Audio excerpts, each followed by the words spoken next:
तो YouTube channel हमारी परीक्षा में एक बार फिर से आपका स्वागत है। आज तारीख है 13 अक्टूबर 2020 और मैं आपके लिए लेकर आ गया हूँ करंट अफेयर्स के 10 महत्वपूर्ण प्रश्न जो सीरीज हम आपके लिए चला रहे हैं। चलिए तो ज़्यादा समय वेस्ट न करते हुए हम आज का पहला प्रश्न देखते हैं। पहला प्रश्न क्या है? प्रश्न है, अर्थशास्त्र के लिए नोबेल पुरस्कार 2020 किससे प्रदान किया गया है? तो देखिए यहाँ पर जो बात हो रही है वो बात हो रही है नोबेल पुरस्कार इकोनॉमिक्स की। तो ये इस वर्ष जो इकोनॉमिक्स के लिए नोबेल पुरस्कार दिया गया है वो दिया है पॉल मिलग्राम और रॉबर्ट वी विल्सन को।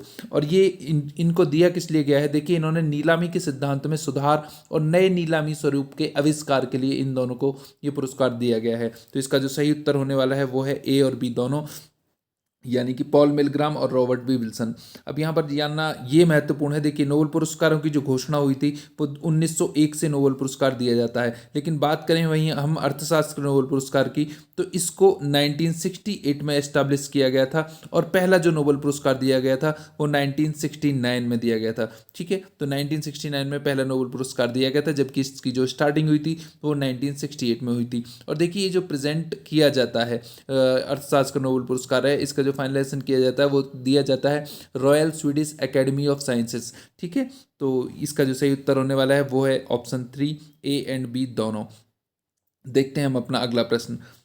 प्रश्न है, प्रधानमंत्री द्वारा हाल ही में किसकी स्मृति में 100 रुपये का स्मारक सिक्का जारी किया गया है? तो देखिए, प्रधानमंत्री ने अभी हाल ही में विजया राजे सिंधिया की स्मृति में एक सिक्का जारी किया है 100 रुपये का। अभी इनकी बात करें, ये विजया राजे सिंधिया ये ग्वालियर की राजमाता के रूप में ये फेमस हैं और ये राजनेता भी रही हैं। वहीं जनसंघ और बीजेपी की एक्टिव मेंबर भी रही थी। हालांकि इन्होंने अपने कैरियर की जो शुरुआत की थी वो कांग्रेस से की थी, लेकिन उसके बाद में इन्होंने जनसंघ को ज्वाइन किया, फिर बीजेपी की भी एक्टिव मेंबर रहीं और ये माधव राव सिंधिया जी की माता थी। ठीक है, तो जो अभी 100 रुपये का जो स्मारक सिक्का जारी किया गया है वो जारी किया गया है विजया राजे सिंधिया जी के लिए। देखते हैं हम अपना अगला प्रश्न।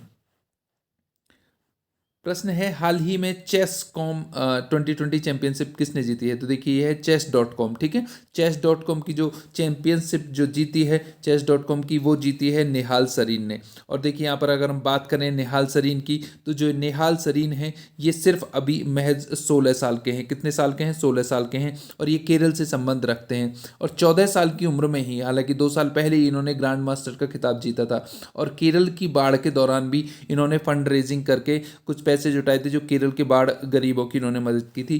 तो chess.com का जो चैंपियनशिप जो जीती है वो निहाल सरीन ने जीती है। देखते हैं हम अपना अगला प्रश्न। प्रश्न है, द खालिस्तान कॉन्स्पिरेसी किताब किसने लिखी है? तो देखिए, अभी एक किताब लिखी गई है जो भूतपूर्व रॉ अधिकारी द्वारा लिखी गई थी। द खालिस्तान कॉन्स्पिरेसी इस किताब का नाम था और ये जो किताब लिखी है ये जीबीएस सिंधु ने ये किताब लिखने का काम किया है। अब देखिए, जीबीएस सिंधु ने इस किताब में ये बताया था कि किस तरह खालिस्तान के समर्थक भावनाओं को और सिख उग्रवाद को जानबूझकर बढ़ावा दिया गया था और फिर इसे राजनीतिक रूप से फ़ायदा उठाने के लिए इसको इस सिख उग्रवाद को फिर से कुचला गया था ताकि राजनीतिक फ़ायदा कुछ पार्टियों को मिल सके। तो ये जो किताब लिखी है ये लिखी है जीबीएस सिद्धू ने। द खालिस्तान कॉन्स्पिरेसी इस किताब का नाम है। देखते हैं हम अपना अगला प्रश्न। प्रश्न है, एफिल ग्रांड प्री 2020 प्रतियोगिता किसने जीती है? तो देखिए, अभी ये प्रतियोगिता हुई थी एफिल ग्रांड प्रिक्स। ठीक है, तो इसको जो जीता है वो जीता है लुइस हैमिल्टन ने। किसने जीता है? लुइस हैमिल्टन ने। अब यहाँ जानना ये जरूरी होता है कि देखिए, लुइस हैमिल्टन किस टीम के खिलाड़ी हैं? तो वो मर्सिडीज़ के खिलाड़ी हैं। ठीक है, मर्सिडीज़ के खिलाड़ी हैं लुइस हैमिल्टन और इन्होंने एफएल ग्रांड प्रिक्स प्रतियोगिता जीती है और इन्होंने मैक्स वर्स्टेन को हराकर ये प्रतियोगिता जीती है अभी हाल ही में। देखते हैं हम अपना अगला प्रश्न। प्रश्न संख्या है 6। प्रश्न है, हाल ही में पूरी तरह ऑनलाइन प्रवेश प्रक्रिया शुरू करने वाली पहली यूनिवर्सिटी बनी है? तो देखिए, हाल ही में जो दिल्ली यूनिवर्सिटी है, जो डीयू है, इसने अपनी सारी प्रवेश प्रक्रिया को अभी ऑनलाइन किया है और अपनी तरह की पहली यूनिवर्सिटी बनी है हमारे देश की। और देखिए, दिल्ली यूनिवर्सिटी की अगर हम बात करें तो इसकी जो स्थापना हुई थी वो 1922 में इसकी स्थापना हुई थी। तो अभी 2 साल बाद ये अपना 100 साल का उत्सव मनाएगी दिल्ली यूनिवर्सिटी और पहली यूनिवर्सिटी बनी है जिसने पूरी प्रक्रिया को ऑनलाइन कर दिया है अभी हाल ही में। देखते हैं हम अपना अगला प्रश्न।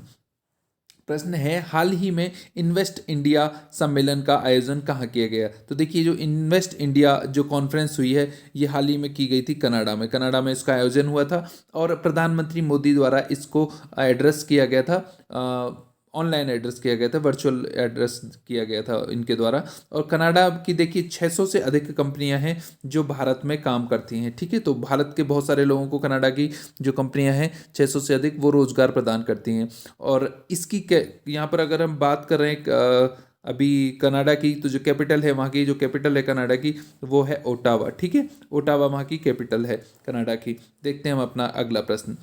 प्रश्न है कोविड कवच नामक ऐप किस राज्य सरकार ने लॉन्च किया है। तो देखिए यहाँ पर जो बात हो रही है ये कोविड नहीं है, ये कोविड है, ठीक है। कोविड कवच है ये, कोविड कवच, ठीक है। कोविड-19 आपको पता होगा। तो कोविड कवच जो शुरू किया गया है राज्य सरकार द्वारा, कोविड कवच शुरू करने का जो काम किया है वो किया है हमारी महाराष्ट्र की सरकार ने। देखिए महाराष्ट्र में अभी कोरोना के बहुत सारे केसेस थे, तो वहाँ की जो सरकार है उसने कोविड कवच करके, ये है कोविड कवच करके, वहाँ पे एक ऐप को डाउनलोड किया है, मतलब स्टार्ट किया है, लॉन्च किया है वहाँ पर। तो जो वहाँ के जो निवासी हैं इस को ऐप को डाउनलोड करके इस ऐप का फ़ायदा उठा सकते हैं। देखिए, और अगर हम बात करें महाराष्ट्र की, तो मुंबई जो उसकी कैपिटल है उसको इकोनॉमिक कैपिटल ऑफ इंडिया कहा जाता है, यानी कि देश की आर्थिक राजधानी जो होती है वो मुंबई कहलाती है। ठीक ठीक है, देखते हैं हम अपना अगला प्रश्न। प्रश्न है हाल ही में भारत के कितने समुद्री तटों को अंतर्राष्ट्रीय ब्लू फ्लैग प्रमाणन मिला है। तो देखिए ये जो प्रमाणन है ब्लू फ्लैग प्रमाणन, ठीक है, तो ये देखिए बहुत इंपॉर्टेंट प्रमाणन होता है, यानी कि सर्टिफिकेशन जो होता है ब्लू फ्लैग सर्टिफिकेशन इसको हम बोलते हैं। ये एक्चुअली दिया जाता है देखिए स्वच्छता और वहाँ पर जो फैसिलिटीज़ होती हैं और पर्यावरण के हिसाब से वो देखिए बीच कैसा है। इसके एक्चुअली 33 पैरामीटर्स होते हैं। कितने पैरामीटर? 33, यानी 33 मानदंडों के आधार पर इसका आकलन किया जाता है।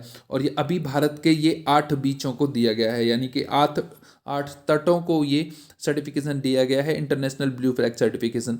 और ये देखिए एक संस्था है, डेनमार्क की एक संस्था है, डेनमार्क की एक संस्था द्वारा ये सर्टिफिकेशन दिया जाता है। और उस संस्था का जो नाम है, अगर मैं उसके बारे में एकदम पर्टिकुलर हूँ, तो उस संस्था का नाम है FEE, फी, ठीक है। फी द्वारा ये दिया जाता है। फी क्या है? फाउंडेशन फॉर एनवायरनमेंट एजुकेशन, तो उसके द्वारा दिया जाता है। और इसमें जो फैसिलिटीज़ देखी जाती हैं, देखिए जो मैंने आपको 33 मानदंड बताए थे, उनमें से एक दो हैं, देखिए जैसे पीने का पानी है कि नहीं वहाँ पे, प्राथमिक चिकित्सा है कि नहीं वहाँ पे, जो हमारा अपशिष्ट जो होता है उसका निपटान कैसे किया जाता है, और क्या क्या फैसिलिटीज़ उन बीचों पर हैं। तो ऐसे बीचों को इंटरनेशनल ब्लू फ्लैग सर्टिफिकेशन दिया जाता है।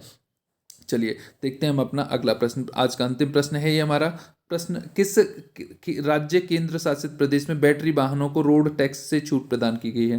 तो ये देखिए जो महत्वपूर्ण ये छूट प्रदान की है, ये की गई है दिल्ली सरकार द्वारा। और दिल्ली सरकार की नई इलेक्ट्रिक वाहन पॉलिसी आई है, उसके तहत ये छूट प्रदान की गई है, ताकि दिल्ली, आपको पता है कि दिल्ली प्रदूषण से हमेशा घिरी रहती है।